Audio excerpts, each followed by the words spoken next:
Hello, my name is Steve Kime. I'm the Director of Marketing and Public Relations for the City of Enid. It has been my pleasure to share with you each week news and events impacting the citizens of Enid. My special guest today is the Mayor of Enid, Mr. Bill Shewey. Mr. Shewey has been mayor since his election in 2011. Welcome, Mayor. It's good to have you today. Thank you, Steve.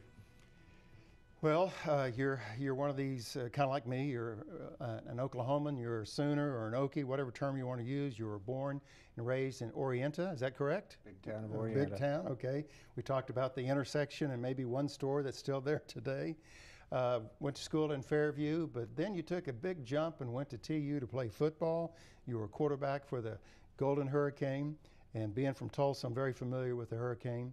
So after graduation from TU and a football career, got into, you got your degree, then you went into banking and did that for a number of years. You've always been involved in community service, it seems like, and then of course your church involvement as well. So from small town to TU to banking to community service and all that you've done, my question to you is, how have these experiences impacted or helped you to be mayor of Enid? Well, my dad was a county commissioner in Fairview, Major County, for 24 years. He was also the mayor of Orienta, and we had a welcome sign that was also welcome and come back soon. It was all on the same sign. Okay. So he was always referred to as the mayor of Orienta, and all that was done at our kitchen table with all 5 of us. Wow. That was the population of Orienta. Yeah. But he enjoyed being the county commissioner, and as I said, he was a county commissioner for 12 different terms, and he enjoyed people, and I enjoyed people, and I enjoy being the mayor of Enid. Well, let's go back a little bit, you know, from TU to banking. Okay. How did you get there, I guess is my question. When I graduated from the University of Tulsa, I had a degree in mathematics and a second degree you're one of those numbers guys. in education. And we got married. My 4th year, I ended up being on the football team 5 years because I got injured and have a new shoulder to prove it. And I have a double major. And I needed a job when I graduated from school, and I had a wife and a little boy that needed to eat. And yeah.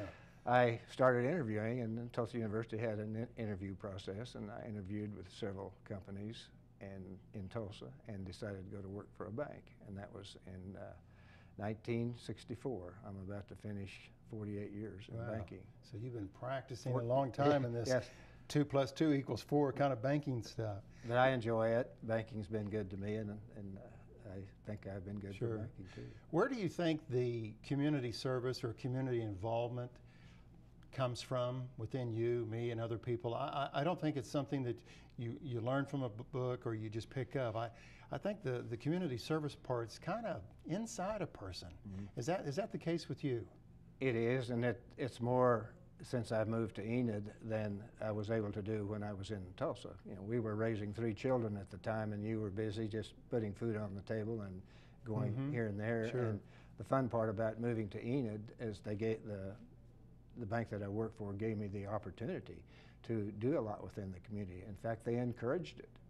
And I enjoy working with people. I enjoy seeing projects get finished. And that's just the fun part of my job. And my family is doing the same thing right now. So I enjoy it. With you sharing those particular answers, I can relate to that because in my professional career I had the opportunity of working with organizations in the corporate setting for 20-some years, but these organizations were very community minded. And so that kind of helped me to make that progression or transition into wearing the corporate hat, but also the community hat at the same time. So I always like that. I look at it, if it's good for the community, it has to be good for the bank that I work for. Well, you became mayor in 2011, pre-Steve, okay, long before Steve arrived. We're glad you're here. Well, thank you. So on being mayor of Enid, going into this role, what were your expectations? Were you going to fix things, or were you just going to serve, or what was that? No, I knew the city manager was the one that ran the city, and I like to do things as a team, see different things get accomplished get done, and be the encourager. I realize I have 1 of 7 votes, and Eric and I, we have a pact. The first thing I ever told him was, I don't want to be the city manager. And you know his answer, he says, I don't want your job either. So, no, I understand my role, and I do a lot of listening and try to do what's best for the city of Enid. More the encourager than the one that comes up with an idea and hammers that idea. We have a lot in the mill right now. And that role that you're talking about as an encourager is very critical under the category of leadership, because sometimes you need to be the exhorter, that you've got to be the encourager. Maybe it's not your ideas, but your key leadership role maybe is just to keep a log on the fire, keep the fire burning, and just get everybody pointed in the right direction. Well, if you've ever been a quarterback, you know you have to have help from 10 other people, and they're the ones that are the team and get the job done. And that's kind of the way I guess my life has been patterned. And you don't get upset with your teammates if you're a quarterback. Yeah, if you don't have any friends on offense, you're going to meet the defense really quickly, aren't you? You're going to have lots of band-aids. Yeah. So we've a couple of weeks ago we had I think Ward 3, 6, and 4. So 3, 4, and 6. New commissioners came on board. New election a couple of weeks ago. Sure. And before we talk about really those 3, just overall, what's it like to working with these commissioners? They're from different walks of life, different personalities, different to-do lists. So what's it like? I enjoy it.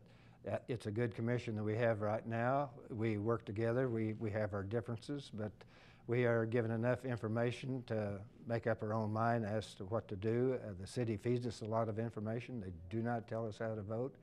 And I think our council has voted together probably 95% of the time. I have no idea how many times we've had a split vote, but we work well together, and everybody speaks their piece and votes the way they wish. I think it's probably like many other teams, takes a while to gel, to settle down. Sure. Everybody finds their role, but once everybody gets the so-called pistons firing, then people really move forward. And that's the fun part about it, and because we have become a team, and of course that team will change the 1st of May, and that's okay. That's the way it works.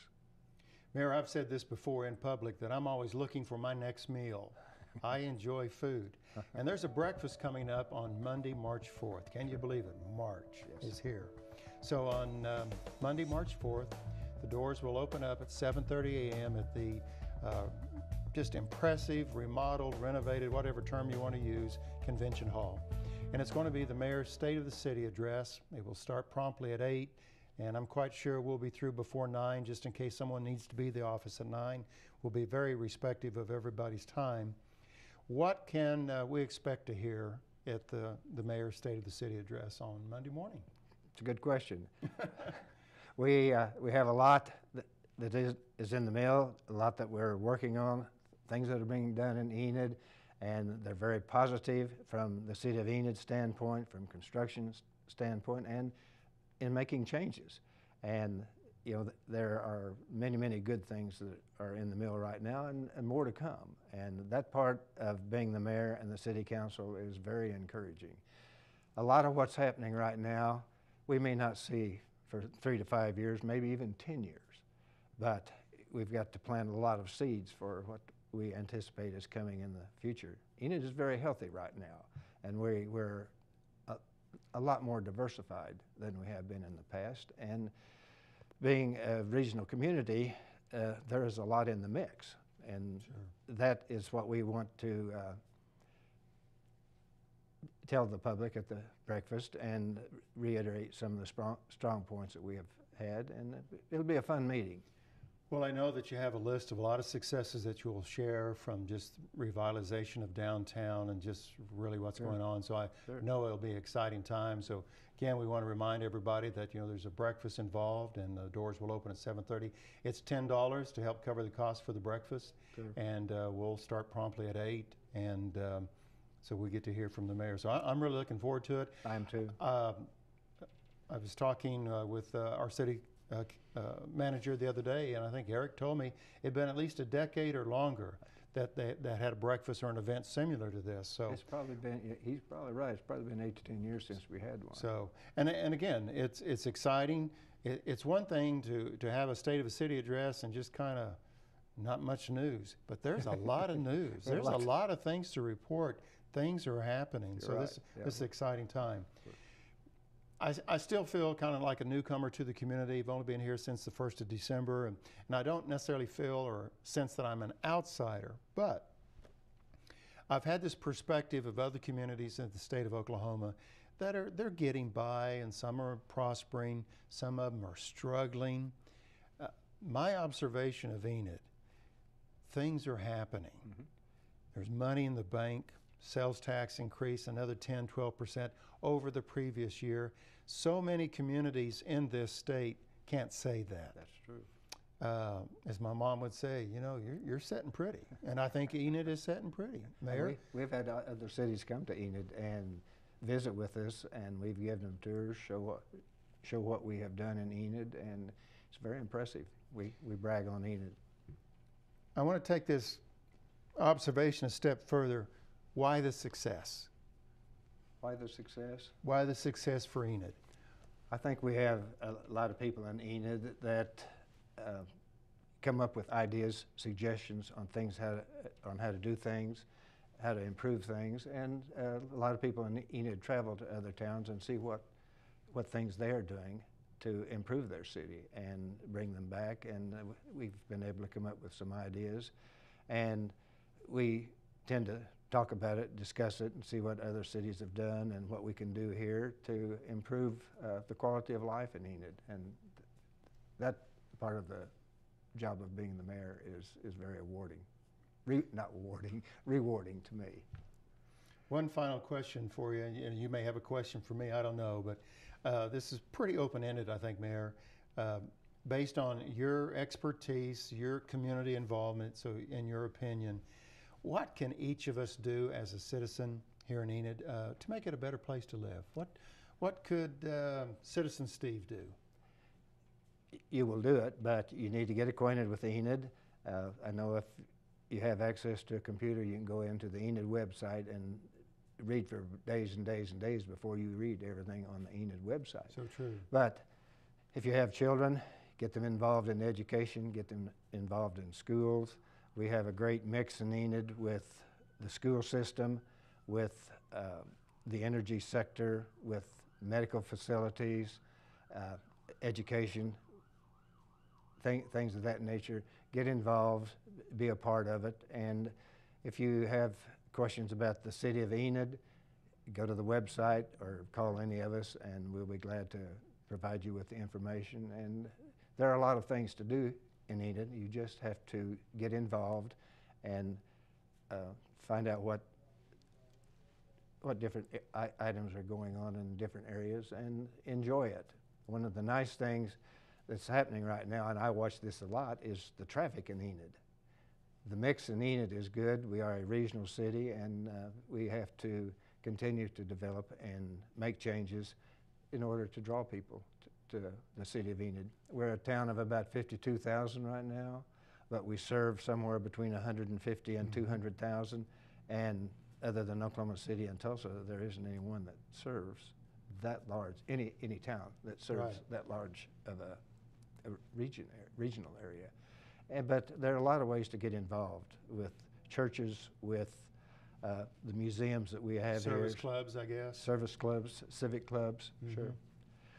If you advise somebody that you would like to get interested, people can probably steer you in their direction, but there are lots of ways to get interested. And to me, the number one area is, if you have a family, is to get involved with your schools.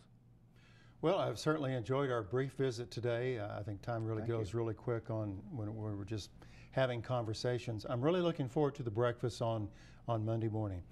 Besides the scrambled eggs and whatever else that's available, I am really looking forward just to hear the successes, because I think it'll create a buzz or an energy in the room to say, wow, That was last year, and wow, we did do that. I hope so. So I'm looking forward to that. And So I'm not cooking breakfast. you're not cooking Okay. breakfast, so. I like the color of your jacket today, and what are you going to wear on Monday, so I know if I'm going to dress appropriately or not. I'll have a suit and tie on Monday. Okay. A little Okay. more casual today All with right. the snow we've had. Mayor, I know you're a busy person. Thank you for your time today. Appreciate it. I know we'll have another visit here on Pegasus, and we'll look forward to it.